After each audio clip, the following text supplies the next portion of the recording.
I affirm the resolution that governments should provide for citizens basic medical needs.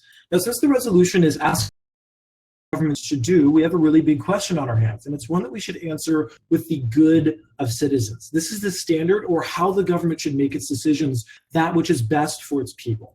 Now, I have two key reasons why the government should provide for citizens basic medical needs. The first is increased mortality. Now, this goes without saying, but increasing insurance will always increase the mortality for the citizenry. And the obvious reason is that without health insurance, those that are at the most disadvantageous state, namely those that are poor or in pre-existing conditions, won't have access to the kind of health care that they need. Now, this is why we moved from originally a market-based system of competition to the government getting involved with the ACA and providing health care, because many people can't afford it.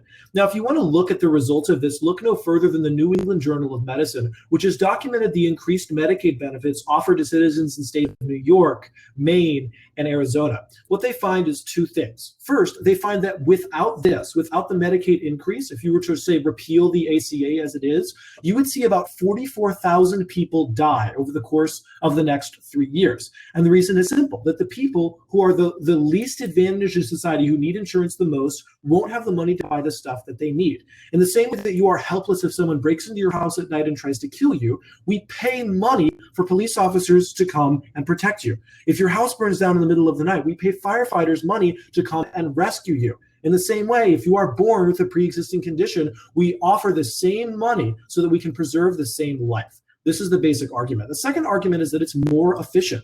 Now, capitalism, as Michael will probably argue, is a good thing, and I'd agree with him in principle. However, in healthcare, capitalism is not helpful. Look no further than the price gouging and the markup and services that doctors will often offer. You'll see doctors mark a $5 to $10 neck brace and charge people $110 for it. This is because there's a huge profit incentive for them to increase their own services. The issue is when doctors are both the people getting paid as well as the people that prescribe what you need, you know that they're going to increase what you need, quote unquote, so that you can pay more. This is why America suffers a huge over-medication problem, that a lot of pharmaceuticals will drastically encourage doctors to prescribe more and more and more so that they get paid more and more and more. They're not actually concerned with making you healthier, but with making more money. This isn't true for all doctors, but it's a problem that exists in the American healthcare system, and it's one that we need to move away from. The Political Economic Research Institute documents California's single-payer healthcare system, and they find that because of the price gouging costs, once you add the government in, the analysis of this policy showed that it saved 18% of the total cost. So a single-payer system is more efficient, it's better, and it provides more coverage for the people that need it most. Inserting government into healthcare is the same reason that we all hate going to the DMV, why we prefer FedEx to UPS, and why we'd all rather go to a private school than a public one. And that's that government-run entities are inefficient, more costly, and generally awful. This is going to be seen through a couple different points to offer in response to Joe's case. We're going to agree that the criteria for the debate round should be that of good of the citizens. We should watch out for the citizens' interests, and it's going to be my position that getting the government involved in healthcare is more detrimental to that end than helpful.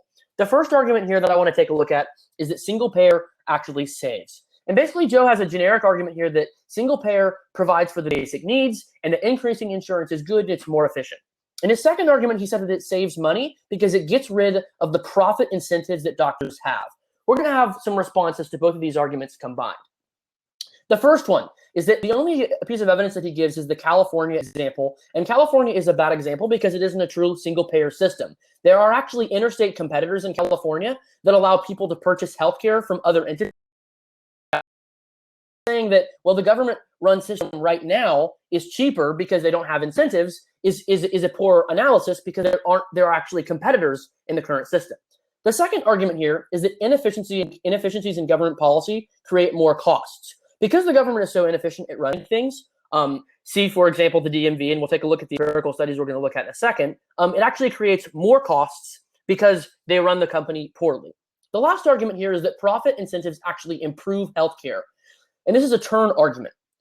When you have multiple competing doctors or multiple competing people that offer healthcare services, you have competition, which allows people to compete against each other to drive prices down and quality up. Monopolies, however, historically speaking, have driven prices up and quality down. What a single-payer system does, which is what Joe is advocating for, is it gives the government a monopoly and shuts down market competition, which means a couple different things. The first thing it means is that there's no innovation. No major medical breakthrough has ever been created or due to a public government healthcare institution. Every single major medical breakthrough has been we can credit to private institutions coming up with things like LASIK surgery, like chemotherapy, like pharmaceutical research. All of these are due to companies competing against each other for people's business. The moment a government guarantees business for people, the quality of that product instantly goes down, because now companies have no reason to get better. If their pay is guaranteed consistently, no research, no innovation, and no competition means they can drive prices up because there's no one else to offer a cheaper product, and it means they don't offer a superior one.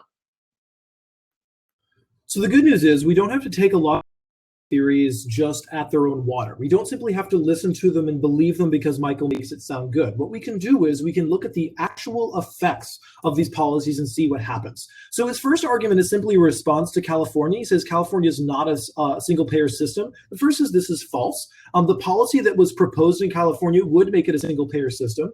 So I don't know where Michael's saying that it's not. He's talking about the present. Yes, this policy hasn't been passed yet. It's a discussion of what the policy would do, and it comes from the political economic research institution. So it's an analysis of a future policy, analyzing a policy that would exclude competition, and that's what they find. The second thing is, remember that Michael doesn't respond to the profit incentive argument, how doctors are making costs high now because they can't. Let's move down to his second argument about more costs. The first is a turn. The same thing we just said, more costs now. Doctors are able to make a neck brace that only costs them $5, cost $110 because they have a direct profit incentive. A profit incentive makes sense with some institutions where people are going to be rationally deciding between agents. You know, you're at a lemonade stand, you want to choose the better maker of lemonade. Yeah, competition will help you because the better one's going to get your money. You have time to decide. When an ambulance pulls up in your front lawn, you don't have time to decide, scrolling through your Yelp reviews as your arm is being cut off. You don't have time to decide which one's better. That's why the medical industry relies on so much desperation to get things through. When doctors say that you need a pill, you're not going to spend money going to 9 other doctors to see whose advice is better.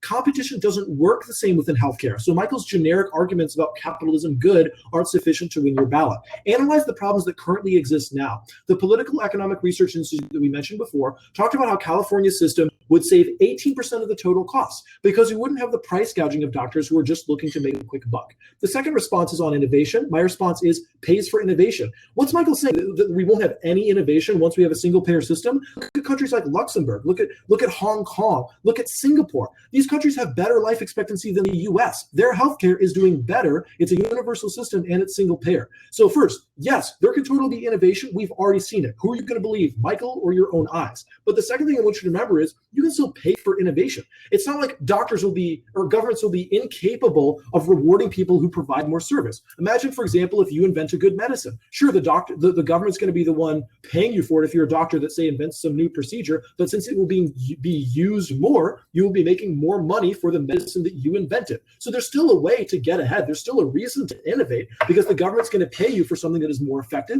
and that makes the healthcare system more efficient. The last argument is increased longevity. So Michael keeps saying that there's going to be more costs. We keep forgetting these are lives at stake. Even if it's difficult initially, which we've already proven that it'll actually save money in the long run, it is worth it because of the criterion. Michael says that we're supposed to protect citizens, but never talks about how just getting the government out of healthcare makes it better. Having them involved ensures that people get what they need. Excellent. It's because I believe that in policy debate, specifically analyzing what policies are best in the pudding, or we can look at what has happened and worked in the past as the best indicator of the future, that I asked you to vote for me. So far, we have a single example of the California predictive study that says that it would lower the costs by 18%. There's two arguments that I want to make here in response to this. The first one is that this is a predictive study, not an empirical one that looks at what's happened. And the second argument is it doesn't take into account a number of factors that I've already gone over, namely the fact that the government gets a monopoly, the government inefficiencies, the fact that there's no innovation, and the fact that there's no competition or no reason for the price to go down, all lends itself to the study being obsolete. And there's a number of reasons why. Let's take a look at several empirical examples of where single payer has been implemented. The first one I want to take a look at is Canada. Canada is one of the best instances of single payer because it was one of the first countries to do it. And one of the countries that we've seen the longest number of effects for it as well. The Commonwealth Fund in a compilation of 4 different studies for Canada over a 5-year period, found that Canada had the longest wait times in the world, sometimes taking up to 4 years for patients to be seen, and poorer results in terms of quality of coverage. They said that high quality care in the study was defined as care that's effective, safe, coordinated, and patient-centered, yet Canada ranked dead last. Here's the reality and the impact of this. Cheaper, shorter wait times and better quality of care are superior alternatives. Embracing a single-payer healthcare system gets you none of that. Additionally, and part of the reason this is the case is because Canada has a huge shortage of doctors on its hands because nobody wants to become a doctor when they're guaranteed to pay X amount of money and that money is so small. So Canada has taken all of these ideas, these California studies and these theories and put them into practice. Failure. Here's the ultimate problem and the terminal impact for this study. The reality is that now in Canada, if you can't get government from if you can't get healthcare from the government, there's nobody else to turn to. Because the government has subsidized it completely, because the government has taken a monopoly on it, they now have literally zero other alternatives. People in Canada are moving to the United States to try to get healthcare and trying to go to other countries to performed on them because their own government can't provide it for them. When you implement a single-payer healthcare system, you eliminate all options but the government, and the government has shown that they're ineffective. Another study, which took a look at 26 countries who've implemented single-payer systems or systems like it in both low-income and high-income, found that private healthcare services that were used prior to the single-payer system were significantly outperforming public ones. This was from the International Monetary Fund and Brookings Institute in a coordinated study of 20 different people. 26 different countries, low-income and high-income, all adjusted. They combined 182 different studies. They all came to the same conclusion. People in those countries were worse off after the single-payer when they were without it. Okay, let's begin at the top with the predictive study. Don't let Michael walk away by saying, well, this analysis is predictive, so you should throw it out. You're talking about the Political Economic Research Institute. This is a study that's been analyzing economic policies professionally. People spend 30 years of their life working to get into an institution like this. They spend decades going to school to get doctorates to work on, and Michael's just going to say it's predictive, so we shouldn't use it. This is ridiculous. Sure, economics is a social science, but we have had enough time to analyze and understand it that we can predict what its outcomes will be. Also, extend all of the examples, Luxembourg, Hong Kong, Singapore, all of these have universal healthcare systems, better longevity, better mortality. Also extend the New England Journal of Medicine. We've already seen insurance coverage increases mortality. So we already have the empirics here. Even if Michael's going to push away one empiric and says it's bad, look, we already can open our eyes and see what the facts are. So second, he says the government gets the monopoly. First, no impact. Michael just says government monopoly bad, but doesn't tell you why it's bad and doesn't tell you what problems will actually practically occur. Extend all the analysis of where it's actually worked in other countries and we can see that it's not an issue. Second, yes, they do have an incentive to lower prices because they have more money for other things they want to spend money on, like the military. You think Republicans want to spend money in the military? Absolutely. If they make a more efficient system and spend less, they're going to have more money for that. And the third argument is increased mortality. This outweighs everything. The fact that we are saving more lives, it doesn't matter if the government has a monopoly. It doesn't matter if it's a little bit expensive in the short run. Lives are saved, and that's what's best for citizens. Second, he says Canada sucks. My response is Canada doesn't spend enough. Canada's problem is not that they have a single-payer system. If this were true, we would see the exact same issues that Canada has in every other country that has it. Michael's not making an empirical argument. He's making an argument about one country that doesn't spend enough money on its system. That's why countries like Luxembourg, Singapore, and Hong Kong that we mentioned before, they have better healthcare systems than the US, and people live longer within them. My second response is simply the empirics outweigh. Canada is one example. All the other examples of increased longevity show that. Also, you can still extend the argument about California. This is a state within American borders, and we're still analyzing a system that's saving money because they cut out the profit incentive. Now, this is the third thing I want you to extend. Michael never responds to the capitalist analysis about how doctors are raising costs right now, about how it's unaffordable for you to go to the doctor right now, about how if you're a poor person, you can't get the medical coverage you need right now. Michael can talk about theoretical government monopolies and why they're bad all day, but when you look at the fact that poor people can't afford to save their own lives, we'd be saving 44,000 lives if we kept the ACA in place. We know that it's the better choice. Lastly, this vague study, he says, oh, here's a study from the IMF and Brookings that analyzed 26 countries and said that the private companies were outperforming. This is first, ridiculously vague. Throw it out. Michael doesn't give any details about their methods, doesn't talk about why it's good. Don't let this one argument outweigh all of the other empirics that we've seen. We know that Hong Kong has better longevity. We know that Luxembourg is doing better. We know that Singapore is a better place to live. All of these prove it's worth it. In this speech, I want to take a look at the evidence and actually do a line-by-line analysis comparing the two ideologies. Don't rhetoric about how each system saves lives override you from the fact that one system clearly saves more lives. I want you to vote for a side that just claims that they save more lives. I want you to vote for the side that actually proves, both on an analytical level and an empirical level, why which system is superior. On the two, okay, so on the actual studies, here's what we have. I have 4 studies talking about Canada and how their single-payer system is a failure. I have another study that is 182 studies combined that looks at 26 countries that all have single-payer, and they say that they were better off prior to the single-payer system than they were worse off. I can post the link to the study if you guys want to see it, or if Joe wants to see it as well. This study looks at 27 different countries and looks at a total of studies, the same conclusion. On Joe's end, you have 2 examples with no evidence, namely Hong Kong and Singapore, that claim they're doing pretty well. Now, on the specific examples, Singapore is generally seen as the exception to the rule. Singapore has a largely free market in most of the country. Their government has chosen to take care of most of the healthcare, but they're not a completely single payer system. Additionally, Hong Kong is not even remotely close to single payer. They're about 50-50 in terms of market and government subsidized. So not only does Joe not provide you any evidence on how these countries are doing or why the single payer is the reason that they're doing well, but these 2 countries aren't even good examples because they're not even completely single payer healthcare systems, and Singapore is the exception to the rule. I looked at 26 specific countries who have all adopted these systems, and the studies, the 20 analysts all came to the conclusion from the IMF and from Brookings Institute that one option was superior to the other. Not only have I explained to you the empirical data that support this, I've also given you the analysis for what happens when there's no competition. There's a couple things that happen. When the government has a monopoly, several things happen. The first thing is there's no competition. When you have multiple doctors and multiple hospitals competing against each other for people's money, they have an incentive to provide you with the best services they can. The government has no incentive to provide you with the best services. And once the government pays doctors a fixed rate, regardless of how good a job they do, the coverage and the quality of the care drastically goes down, as we've seen in Canada.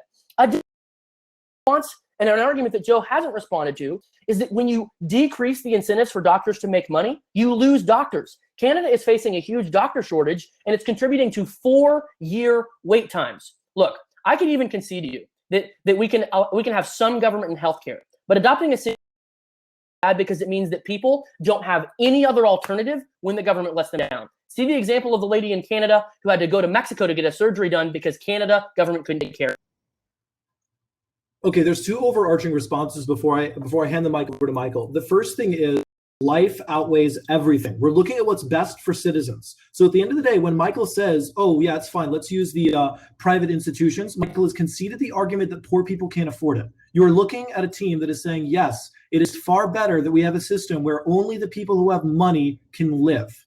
If you feel like that's fair, just, and noble, then go ahead and vote for my opponent. But if you feel like the government should do something about it, vote for me. Second, he's conceded the argument from the New England Journal of Medicine. Again, this is such basic logic that increasing insurance will increase mortality for other people. Repealing the ACA would cost 44,000 lives. Doing what Michael wants is going to kill 44,000 people. We've already talked about how increasing insurance increases the mortality of every single demographic. On Michael's study, don't let Michael just say there's 106 studies that support me. Literally, the extent of Michael's analysis is it says they were better off. He doesn't get into analysis. He doesn't talk about what the governments did. Compare that with my analysis. We've already analyzed how prices are currently high, how profit incentives are making them rack up the prices. We already analyzed why capitalism doesn't work for healthcare, and Michael's just not responding. Reject the notion that I'm just not responding to arguments. Clearly, I've responded to the notion that capitalism doesn't work. I've explained very clearly why capitalism works, specifically in the healthcare market. How doctors making money is a bad thing, that's simply not true. Because when you look at what happens when you don't allow doctors to make money, it's that you lose doctors in the business, and you also lose the incentive for doctors to get better. When there's no money in the business, and there's a very generic argument to be made here that says, oh, well, people who make money are greedy, and profit is bad because it prioritizes money over people. And you can make that argument, but in the real world, profits are inherently a good thing because it means that people have an incentive outside of their goodwill to do a good job. Listen, not everybody in the United States is, or in the world for that matter, are just perfect little fairies who want to help everybody out. Most doctors are in it because they want to make money. And so if you take away the incentive for doctors to make money, perform worse, it means they perform a worse job. This is empirically proven in the Canada example. Joe offers no responses to my Hong Kong analysis or my Singapore analysis, and he hasn't offered any responses to the monopoly argument. Look, here's what happens when you adopt a single payer system. You instantly shut out all other alternatives outside of the government. What that means, and Joe's position in this debate round is that we should adopt single payer. So I can concede as a con that we should have some government involvement in healthcare. For the record, the ACA isn't single payer healthcare system. That's an insurance subsidy. So I can even bite the Affordable Care Act and say, that's a good thing. What I'm saying is that getting rid of all competition in the market is an inherently bad thing because it puts all of our trust and all of our confidence in the government. And empirically speaking, in all of those countries, it's let everybody down. And what happens to those people who want to get those procedures but can't get them done because there's a 4-year wait period? It means that those people literally have no other option. They got nothing. Okay, it's so ironic that Michael says, I could bite the bullet and accept that the ACA could be a good thing. Well, no, not if you want to win this debate round. The resolution is the government should provide for citizens basic medical needs. So pin Michael to his rhetoric. At the moment he says that I can concede government should be involved in healthcare, why on earth? If you don't support the government should provide for citizens basic medical needs, why are you saying that you do? Sure, we've talked about single-payer healthcare systems in this round, but it doesn't mean that just because that's been the focus, you get to turn around and support the resolution alongside me in a different way at the end. This is critical. This by itself is a reason to vote for the pro side because Michael has said that he would support the ACA just as long as there was maybe some competition involved. Now, that being said, even though we can disagree on that argument, Michael has at this point given up the resolution. Let's look at the rest of the arguments. First, he talks about government monopolies, how there's no incentive to be better. Okay, first, you can reward superior performance, as I already talked about. This is what countries are already doing. Look, all of Michael's arguments about how it would be terrible if the government stepped in, how it would be there no innovation, life would be terrible, healthcare would be awful. We would have already seen this in the vast majority of countries. We are the only developed country in the world that doesn't offer a universal healthcare system. And Michael's going to be saying that our system is the best out of all of them. Are we serious? We have a lower longevity rate than countries like Singapore and Hong Kong. Quick note, Michael says it's not a single-payer healthcare system. Whatever you want to call it, it has universal healthcare for all of its citizens. It is affirming the resolution with whatever terminology Michael wants to use. That's what they're doing. They are an example of the resolution, and they're an example of it working. It is a better place to live. Look at countries like Norway and Denmark, too, that are ranked on the UN prosperity chart as being some of the happiest countries in the world. These countries have universal healthcare for their citizens, and anyone can get what they need. I'm going to, again, extend all the analysis here. His government monopolies argument doesn't hold water. He says there's no incentive to be better. Michael, things are crappy now. Look at the arguments about how doctors are jacking up prices. Look at arguments about, there's an example of a Minnesota mother who bore a child, then got a bill for $3,500. You know what for? It was for one of the doctors holding her child as she was, writhing out of pain in childbirth. That's what can happen right now, and it's what we've already had. So in response to everything about the, hypothetical monopoly being bad, open your eyes. We already see a problem right now. We already know that it's terrible. Lastly, outweigh on lives. Poor people die when you vote for Khan. Private companies might make some aspects of healthcare better. I'm not going to say that they're the worst thing in the world, but they make it inaccessible to the people that need it most and that can't afford it. That's why the ACA stepped in, the very thing that Michael supports, and that's why you should vote pro. Okay, a note on the resolutional burden. Now, Joe, in this debate round, you've established very clearly the government completely healthcare.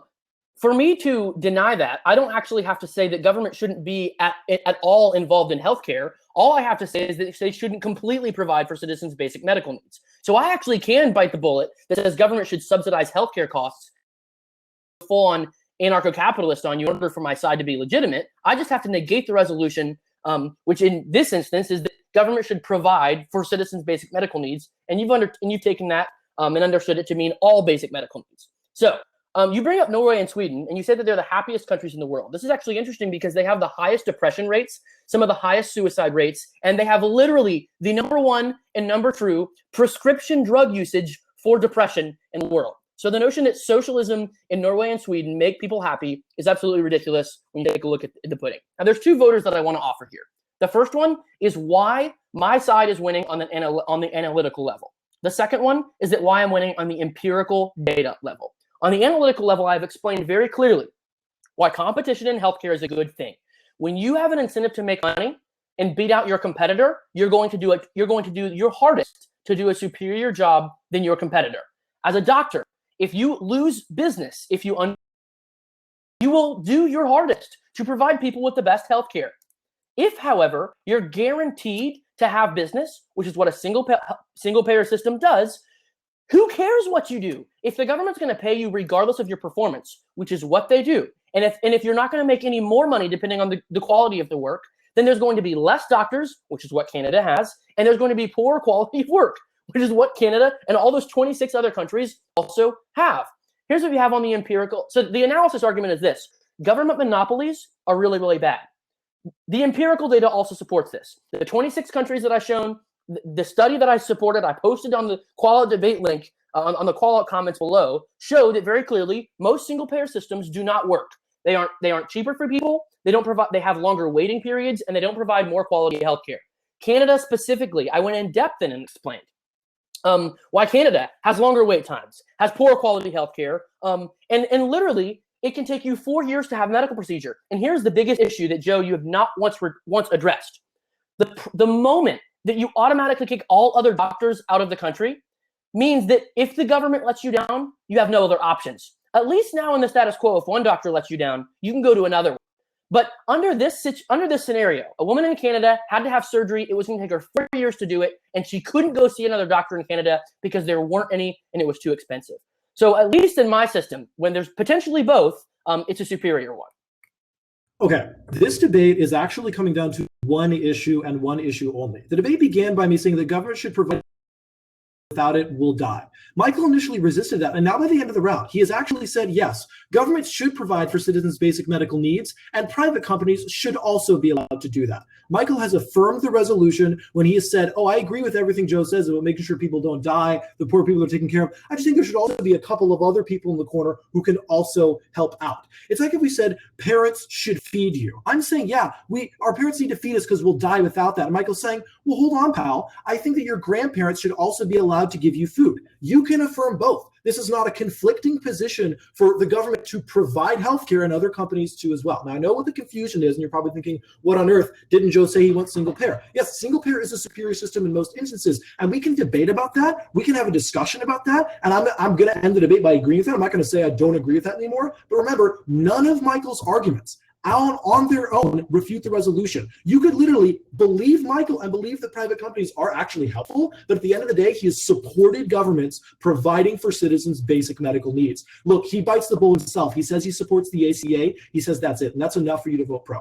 To be clear, I haven't said that I support or that I said that it's good. All I said is that in this debate round, on a weighing metric scale, I can bite it, hypothetically speaking, and still win the debate round. I'm not going to say that. What I am saying is you have a burden in this debate round to show that government should provide for all citizens basic medical needs, and that the ACA isn't an example where we cover all citizens' basic medical needs. You have to support single payer in this debate round. I'm not saying ACA is good. I just haven't offered a response to it. But it doesn't really matter because I'm going to be outweighing 100% of the time. You've advocated for single payer. I've showed you how clearly in the studies, in the empirical, the proof in the empirical evidence, the proof is in the pudding in this debate round. Run healthcare entities fail. They offer longer wait times, more expensive costs, and they provide poor quality care. I've offered you the analysis of the monopoly, and I've given you the empirical data from 27 countries, and you haven't offered real analysis except for the one study in Maine. The evidence shows me very clearly. Okay, let's sum things down. First, Michael keeps reiterating that most are better. We've already talked about Canada. Canada's issues that they don't pay enough. If it were true that all single-payer systems made worse quality, we would see that in Luxembourg. We would see that in Singapore. We'd see that in Hong Kong. No, these countries have higher longevity than the U.S. Proof is in the pudding. These countries are literally living longer. The one job of health and of healthcare is to make sure you don't die, and these countries are doing it better than us. So Canada is an outlier and gets outweighed. Also, the argument about California. California would be cheaper were we to do this, as we've already analyzed by the Economic Policy Research Institute. Also, there are problems now. Michael keeps ignoring the fact that there's price gouging now. So if capitalism reduced prices, we wouldn't see the price gouging. We wouldn't see pharmaceuticals stepping in. We wouldn't see a $10 neck brace cost $110. Here's the argument. There's a double bind. Either Michael supports the ACA, in which case vote F. He supports governments providing for needs, or he doesn't, and he's letting the poor people die. Lives outweigh everything. 44,000 lives saved when you have the ACA means governments should provide for needs because that's what's best for citizens. Michael concedes the